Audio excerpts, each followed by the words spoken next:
They always ate what you believed was the best. But what if the truth was hidden between the lines of the label, between unpronounceable ingredients, synthetic additives, and promises that have never been questioned? The silence of the industry dwells. This video reveals what most pet owners never knew, and what many veterinarians dare not dizer. Based on real studies, professional reports, and clinical observations, you will find out why kibble can be linked to silent diseases, what changes in behavior when food is natural, how to start the food transition safely, and why your pet's gaze can be the biggest sign of gratitude. Watch until the end, because what you put in the pot, it transforms the body, mind, and life of those who trust you the most. For years, millions of owners around the world believed they were offering the best for their pets by putting a colorful, crunchy food in the jar sold in bags with flashy slogans.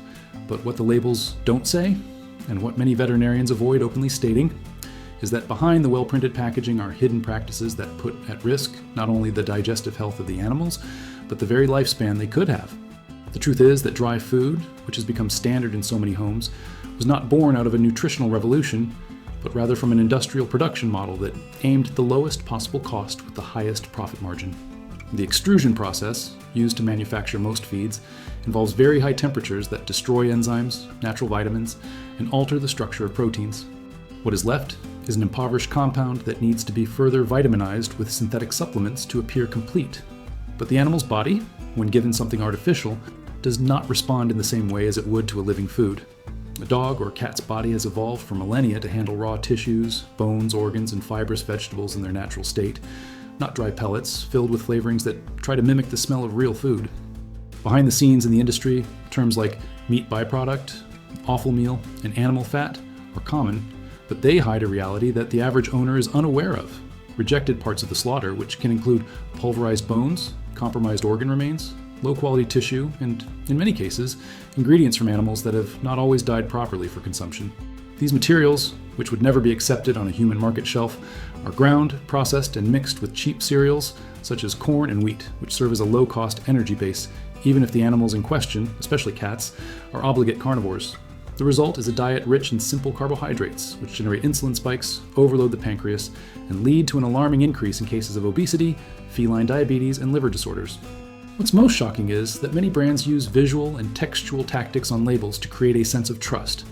Images of fresh meats, colorful vegetables, stamps with words like premium, natural, complete, and balanced. But when you look at the list of ingredients critically, you realize that real meat appears in very low positions, and the first elements are always cereals, byproducts, or processed flours. In addition, many antioxidants used in feed conservation are derived from petroleum or are associated with chronic inflammatory processes in animals. BHA, BHT, and ethoxyquin are names that do not appear in the spotlight, but are part of the composition of many midline feeds and even some considered super premium. These preservatives are approved at low levels but accumulate effects over time, especially in small animals or those with sensitive metabolism. One of the most worrying points is that most owners blindly trust the information on the packaging, unaware that the percentages and minimum guarantees expressed there often refer to the raw material, and not to what actually arrives in the bag after processing. Protein can be declared high, but if its source is of low digestibility or is linked to vegetable fibers that are difficult to use biologically, the pet simply does not absorb what it should. Bulky poop, acidic smell, excess gas, and increased water consumption are all ignored signs that indicate the body is trying to cope with a food it doesn't recognize as natural. And when the body enters this mode of constant compensation, the damage begins to accumulate, first silent, then progressive. Many owners only notice it when the animal already has chronic problems and associate it with age, when, in fact, it was years of inappropriate feeding disguised as convenience. In clinics specializing in nutrition, it is common to hear reports of dogs and cats that have undergone real transformations when they abandon dry food. The change in eye brightness, coat texture, breath, and general behavior are the first signs. The animal returns to play, to be alert, to move more agilely. The poop becomes smaller, less foul-smelling, and firmer. Breath improves without the need for constant brushing. And episodes of intermittent vomiting, very common in felines that have been consuming food for years, disappear. These effects don't come from miracles. They come from biology responding to what's natural. When the actual food returns to the plate, the body recognizes it. Many responds with vitality. But this, of course, does not interest the industry that profits from packages that can stay on the shelf for a year without spoiling. What sustains this model is the tutor who has not yet seen the other side. The question is, when will he open his eyes? One of the arguments most used by feed brands to justify confidence in the product is the seal of approval of veterinary entities and the presence of animal nutritionists in the formulation. But what few know is that many of these entities are directly funded by the feed manufacturers themselves, and that much of the veterinary training in universities is still based on teaching materials offered by the industries. This means that from graduation, many veterinarians learn to rely on kibble as a complete food, without deeply exploring the digestive physiology of animals or the long-term effects of ultra-processed foods. It is common to see clinics where there are more samples and brand catalogs than space to individually assess the nutritional condition of each pet. This cycle feeds back. The tutor trusts the veterinarian trusts the brand, and the brand finances the backstage of training and advertising. In addition, the appeal of convenience is strong. Dry food is practical, cheap, easy to store and sold in all supermarkets. It does not require planning, preparation, or refrigeration care. And it is precisely this ease that becomes dangerous. It masks the total disconnect between the food and the animal's nature. A wolf or a wildcat doesn't chew grains, doesn't cook meats, doesn't search for artificial flavors. They hunt, tear, consume blood, fat, fiber, and live enzymes. When a modern dog is given dry, air-exposed, oxidized, and dehydrated food, he is being forced to adapt his body to a reality for which he was not designed. And while organisms adapt for survival, that doesn't mean they're functioning at their optimal potential. Adaptation is not synonymous with health, it is just a form of resistance. Another critical problem with dry food is the amount of sodium and palatants added to make it acceptable to the animal's palate. Many owners believe that their dog or cat loves a certain brand, when in fact, it is responding to artificial stimuli similar to those that humans feel in front of fast food. The intense flavor hides nutritional poverty and creates dependence. This generates an addictive cycle, where the animal refuses natural or less processed foods simply because it does not recognize the taste as something pleasurable. This is common especially in cats, who may reject natural diets for weeks after years of industrial kibble. But when the transition is done correctly, with respect to time and adaptation needs, the result is surprising. The body begins to reverse silent inflammation, the immune system is strengthened, and vital energy returns. In clinical practice, more and more independent veterinarians and animal nutrition scholars have denounced the cumulative effects of dry feeding. Early kidney diseases, tartar accumulation, alopecia, recurrent otitis, food intolerances, itching of non-dermatological origin, and even behavioral changes. Animals that are irritable, apathetic, or have sleep disorders may be reacting to allergenic ingredients, excess additives, or simply the absence of natural digestive stimuli. A dog or cat that chews raw meat, tears a meaty bone, or licks a natural broth activates a host of hormones and neurotransmitters that simply aren't triggered with a dehydrated, pasteurized food. The gut microbiota itself, a set of bacteria essential to the balance of health, is profoundly affected by the type of diet offered. And an unbalanced microbiota compromises the animal's immunity, mood, and longevity. The transition to a diet closer to nature does not have to be radical. And you don't have to start with the full barf. Many owners start by offering homemade wet food, bone broths, pieces of lean meat, or cooked vegetables, just as a complement or enrichment. Gradually, the pet's body adjusts, the intestinal flora balances, and acceptance increases.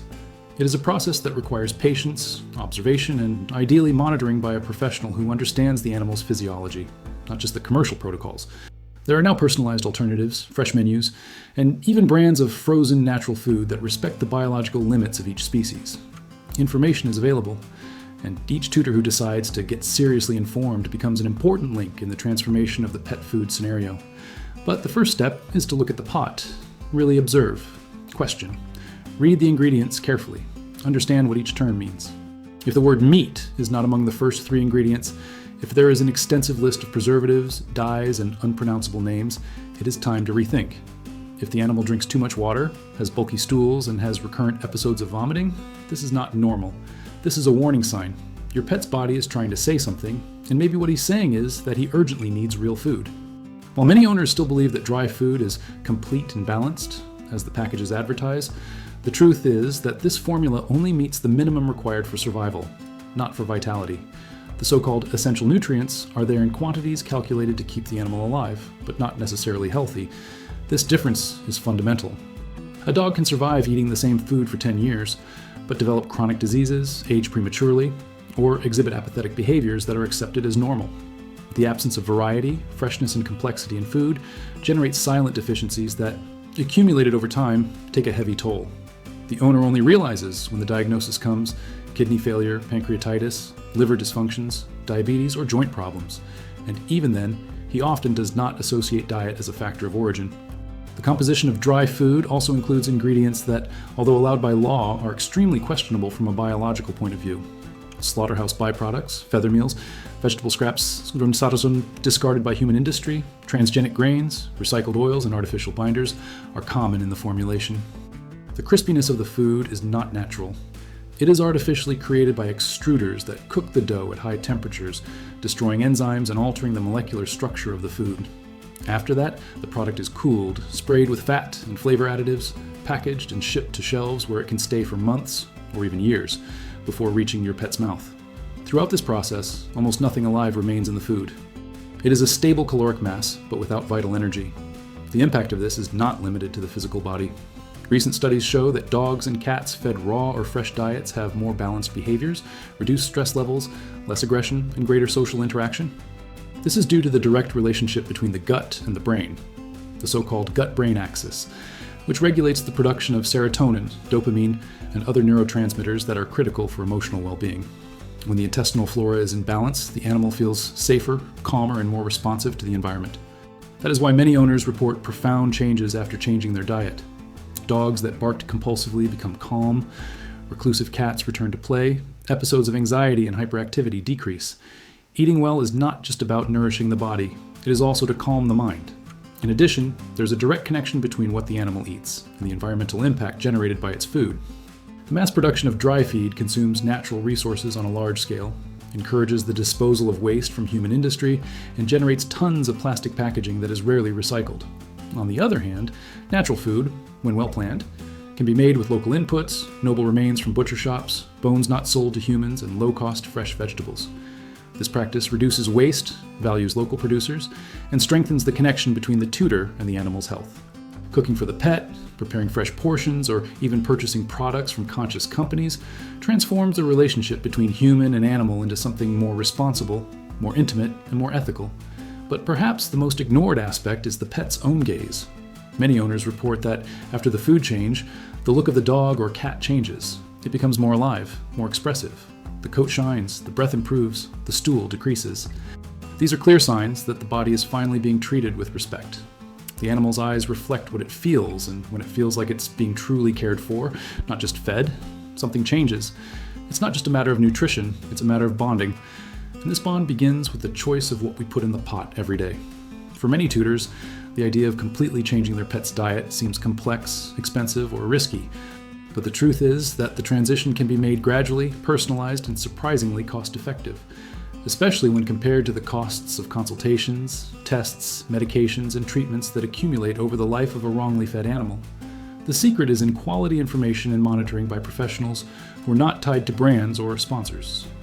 Today, there are study groups, veterinarians specializing in functional nutrition, and even apps that help in the formulation of complete homemade diets. These resources empower the tutor and dismantle the idea that only the industry knows what is best for their animal. The ideal model is not unique. Each dog and cat has specific needs, depending on breed, age, weight, level of physical activity, health status, and even genetic predispositions. There are animals that benefit from raw diets, others from cooked preparations, and many that adapt better to a combination of the two. The important thing is to understand that there is life beyond the package, that it is possible to feed with truth, respecting the biology of the animal and offering the best in terms of freshness, variety, and real nutrition. This food is alive, full of textures, aromas, and stimuli. It reactivates smell, chewing, the pleasure of eating, and transforms the meal into a moment of connection and vitality. Food is no longer just an automatic habit and becomes a link of presence between the tutor and the animal. Another essential point in the food transition is observation. The pet's body communicates in many ways, through the skin, fur, feces, energy, disposition. Each change in diet must be accompanied by attention to the signals that the animal emits. It is a process of listening and care. Instead of delegating everything to the closed package of food, the tutor becomes the protagonist of his companion's health. This change in posture is the real watershed. It's not just about changing the food, it's about changing the way we relate to the life we have in our care. It is an act of presence, responsibility, and love. Veterinarians who adopt this view have reported in case studies drastic improvements in conditions considered irreversible, skin diseases disappearing with the removal of gluten and dyes, kidney failure stabilized with natural diets, geriatric animals that have returned to running after nutritional restructuring. It's not a miracle, it is respected biology.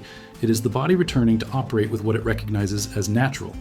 When we provide real nutrients, the body stops surviving and begins to regenerate. This is the big turnaround. What seemed normal, such as hair loss, apathy, or frequent vomiting, is actually a sign of an overloaded system, and this system can be renewed with time, patience, and real food. In the end, the question that every tutor needs to ask is not how much does it cost to change the diet, but rather, how much does it cost to continue the way it is? The price of convenience, repetition, and ignorance is high, for the animal's body, for the owner's pocket, and for the bond between the two. While the choice for real food, even if simple, represents the beginning of a new journey. A journey where every meal is an act of care, every ingredient has a purpose, and every look from the pet is a silent thank you. Because when you choose to feed consciously, you're saying, every day, I see you. And no animal, absolutely none, forgets those who have really seen it,